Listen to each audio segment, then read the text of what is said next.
శ్రీ మహాగణాధిపతయే నమః, శ్రీమాత్రే నమః. మాచిరాజు భక్తి ప్రేక్షకులందరికీ నమస్కారం. 2025 సంవత్సరం శ్రావణ మాసంలో వరలక్ష్మీ వ్రతం ఏ శుక్రవారం చేసుకోవాలి, వరలక్ష్మీ వ్రతం పూజ టైమింగ్స్ ఏంటి, ఈ విషయాలన్నీ ఈ వీడియోలో మనం తెలుసుకుందాం. ప్రతి సంవత్సరము శ్రావణ మాసంలో వరలక్ష్మీ వ్రతం రెండో శుక్రవారం చేసుకుంటున్నారు. అయితే 2025 సంవత్సరం శ్రావణ మాసంలో వరలక్ష్మీ వ్రతం రెండో శుక్రవారం చేసుకోవాలా, మూడో శుక్రవారం చేసుకోవాలా అని చాలామందికి సందేహం వస్తుంది. ఎందుకంటే ప్రతి సంవత్సరము వరలక్ష్మీ వ్రతం శ్రావణ మాసంలో రెండో శుక్రవారం చేసుకుంటున్నాం. కానీ ఈ సంవత్సరం వరలక్ష్మీ వ్రతం శ్రావణ మాసంలో మూడో శుక్రవారం చేసుకోవాలని కొంతమంది అంటున్నారు, రెండో శుక్రవారం చేసుకోవాలని ఇంకొంతమంది అంటున్నారు. ఏది వాస్తవం? ఈ విషయాన్ని మనం పరిశీలిస్తే అసలు వరలక్ష్మీ వ్రతం ఎప్పుడు చేసుకోవాలో భవిష్యోత్తర పురాణంలో చెప్పారు. భవిష్యోత్తర పురాణంలో వరలక్ష్మీ వ్రతానికి సంబంధించిన చారుమతి వృత్తాంతం అని ఉంది. ఆ చారుమతి వృత్తాంతంలో ఏం చెప్పారంటే, స్వయంగా వరలక్ష్మీ అమ్మవారే చారుమతి అనే భక్తురాలికి కలలో కనిపించి పౌర్ణమికి ముందు వచ్చే శుక్రవారం నా వ్రతం చేసుకో అని చెప్పిందని భవిష్యోత్తర పురాణంలో ప్రామాణికంగా చెప్పారు. కాబట్టి ఎప్పుడైనా వరలక్ష్మీ వ్రతం ఎప్పుడు చేసుకోవాలి అంటే అది రెండో శుక్రవారమా మూడో శుక్రవారమా అని కాదు, పౌర్ణమికి ముందు వచ్చే శుక్రవారం చేసుకోవాలి. ఈ సంవత్సరం శ్రావణ మాసం శుక్రవారంతో ప్రారంభమైంది. శ్రావణ మాసంలో 5 శుక్రవారాలు వచ్చినాయి, కానీ పౌర్ణమి మాత్రం ఆగస్టు 9వ తేదీ వచ్చింది. ఆగస్టు 9 శనివారం పౌర్ణమి అయింది. కాబట్టి ఆ పౌర్ణమికి ముందు వచ్చే శుక్రవారం ఆగస్టు 8వ తేదీ వరలక్ష్మీ వ్రతం చేసుకోవాలి. అయితే ఇక్కడ కొంతమంది ఆడవాళ్ళకి సందేహం వస్తుంది. ఆ సమయంలో రజస్వల దోషాలు ఉంటాయి, ఆడవాళ్ళకి ఇబ్బంది వస్తుంది. అలాంటప్పుడు ఏం చేయాలి? శ్రావణ మాసంలో ఏ శుక్రవారం అయినా చేసుకోవచ్చు కాబట్టి ఏదో ఒక శుక్రవారం చేసుకుందాం అనుకుంటారు. కానీ యథార్థానికి సంప్రదాయ గ్రంథాలు ఏం చెప్తున్నాయి అంటే, వరలక్ష్మీ వ్రతం వచ్చే వరకు వేచి చూసి ఆ సమయానికి ఆడవాళ్ళకి ఏదైనా ఇబ్బంది వచ్చినట్లయితే వరలక్ష్మీ వ్రతం తర్వాత వచ్చే శుక్రవారాలు వరలక్ష్మీ వ్రతం చేసుకోవాలి. అంటే పౌర్ణమికి ముందు వచ్చే శుక్రవారం ఆగస్టు 8వ తేదీ ఎవరైనా ఆడవాళ్ళకి ఇబ్బంది వస్తే, రజస్వల దోషాలు వస్తే అటువంటప్పుడు ఆ తర్వాత వచ్చే శుక్రవారాల్లో వరలక్ష్మీ వ్రతం చేసుకోండి. అంతేగాని శ్రావణ మాసంలో మొదటి శుక్రవారం రెండో శుక్రవారం ముందుగానే వరలక్ష్మీ వ్రతాలు చేసుకోవద్దు. పౌర్ణమికి ముందు వచ్చే శుక్రవారం మూడో శుక్రవారం అయింది, అప్పటి వరకు వేచి చూసి అప్పుడు ఇబ్బంది వస్తే కనుక తర్వాత వచ్చే శుక్రవారాలు 4వ శుక్రవారం కానీ 5వ శుక్రవారం కానీ వరలక్ష్మీ వ్రతం చేసుకోండి. అలాగే మనకి వరలక్ష్మీ వ్రతం పూజ టైమింగ్స్ ఉంటాయి. వరలక్ష్మీ వ్రతం ఎప్పుడు చేసుకుంటే అద్భుత ఫలితాలు కలుగుతాయి? ధర్మశాస్త్ర గ్రంథాల ప్రకారం అయితే వరలక్ష్మీ వ్రతం ఆగస్టు 8వ తేదీ ఏ సమయంలోనైనా చేసుకోవచ్చు, ఎప్పుడు చేసుకున్నా అద్భుత ఫలితాలు ఉంటాయి. కానీ జ్యోతిష శాస్త్రంలో మనకి స్థిర లగ్నాలు అని ఉంటాయి.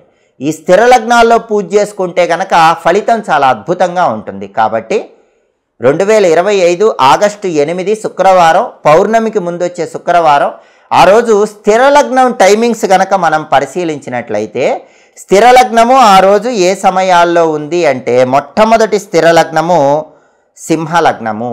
ఆ సింహలగ్నం ఎప్పుడుంది అంటే ఆగస్టు 8వ తేదీ ఉదయం 6:54 నుంచి ఉదయం 9:02 వరకు ఉంది. కాబట్టి ఆగస్టు 8వ తేదీ వరలక్ష్మీ వ్రతం చేసుకోవటానికి బెస్ట్ టైం ఏంటంటే మొట్టమొదటి స్థిర లగ్నం సింహలగ్నం ఉదయం 6:54 నుంచి ఉదయం 9:02.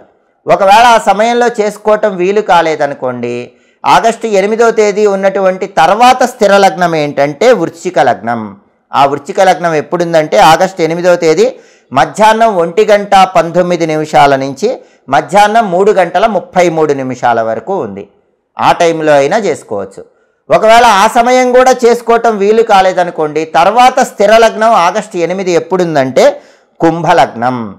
ఆ కుంభలగ్నం ఎప్పుడుందంటే రాత్రి 7:29 నుంచి రాత్రి 9:06 వరకు ఉంది.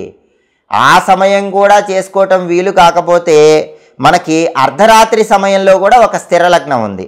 అర్ధరాత్రి మనకి వృషభ లగ్నం ఉంది.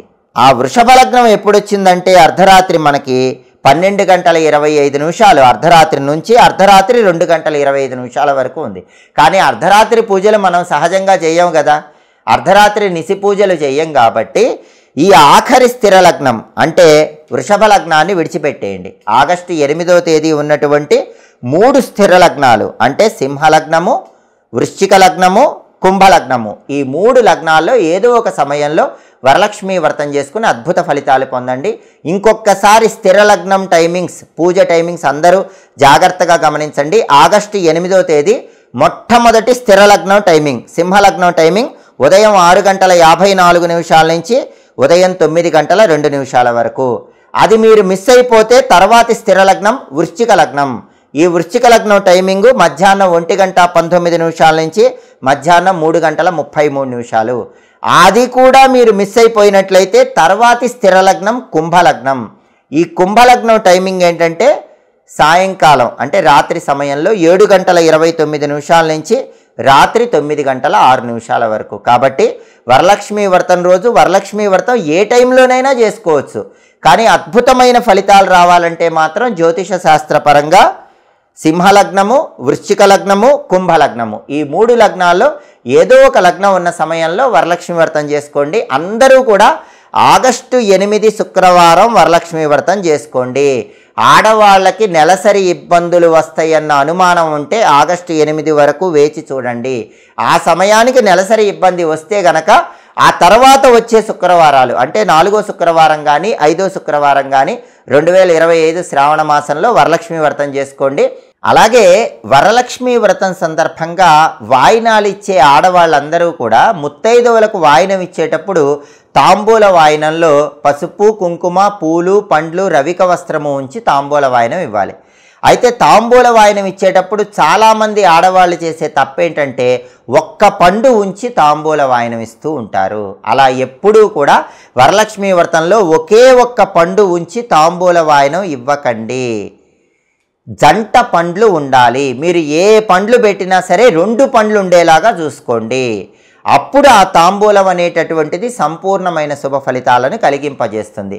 వరలక్ష్మి వ్రతం ముత్తైదువులకు తాంబూల వాయినం ఇచ్చేటప్పుడు ఆ తాంబూలంలో పసుపు, కుంకుమతో పాటు 2 పండ్లు ఉండేలాగా చూసుకోవాలి. అలాగే తాంబూల వాయినం తీసుకున్నటువంటి ఆడవాళ్ళు ఏం చేస్తారంటే ముత్తైదువులు ఆ తాంబూలంలో ఉన్నటువంటి పసుపు, కుంకుమ వీటిని మళ్ళీ ఇంకొకళ్ళకి ఇచ్చేస్తూ ఉంటారు. అలా ఇవ్వకూడదు. మీకెవరైనా సరే వరలక్ష్మి వ్రతం చేసుకొని తాంబూల వాయినం ఇచ్చినట్లయితే అందులో ఉన్నటువంటి పసుపు, కుంకుమ మీరు గృహంలో ఉపయోగించుకోవాలి. మీరు వేరే వాళ్ళకి తాంబూల వాయినం ఇవ్వాలంటే కొత్తది కొని పసుపు, కుంకుమ వాళ్ళకి తాంబూల వాయినం ఇవ్వాలి. మీకు తాంబూలంలో ఉంచినటువంటి వాయినంలో ఉన్న పసుపు, కుంకుమను ఏం చేసుకోవాలంటే మీరు గడపలకు పసుపు రాసుకొని కుంకుమ బొట్లు పెట్టడానికి వినియోగించుకోవచ్చు. దేవీ దేవతల చిత్రపటాల అలంకరణకు వినియోగించుకోవచ్చు. లేదా ఇవన్నీ చేసుకున్నా కూడా ఇంకా పసుపు, కుంకుమ మిగిలినట్లయితే అటువంటప్పుడు పారే నీళ్ళల్లో విడిచిపెట్టడం లేదా ఎవరు తొక్కని చోట చుట్టు మొదట్లో వేయటం చేయాలి. ఈ విధంగా తాంబూలం ఇచ్చేటప్పుడు, తాంబూలం తీసుకునేటప్పుడు వరలక్ష్మి వ్రతం సందర్భంగా ఈ నియమం పాటిస్తే వరలక్ష్మి అమ్మవారి సంపూర్ణమైన అనుగ్రహానికి సులభంగా పాత్రలు కావచ్చు.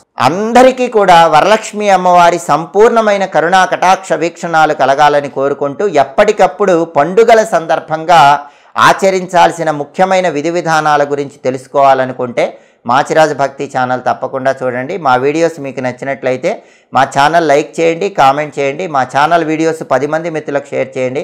మా ఛానల్ సబ్స్క్రైబ్ చేసుకోండి. పక్కనున్న బెల్ సింబల్ నొక్కటం మాత్రం మర్చిపోకండి. సర్వే జనాః సుఖినో భవంతు. స్వస్తి.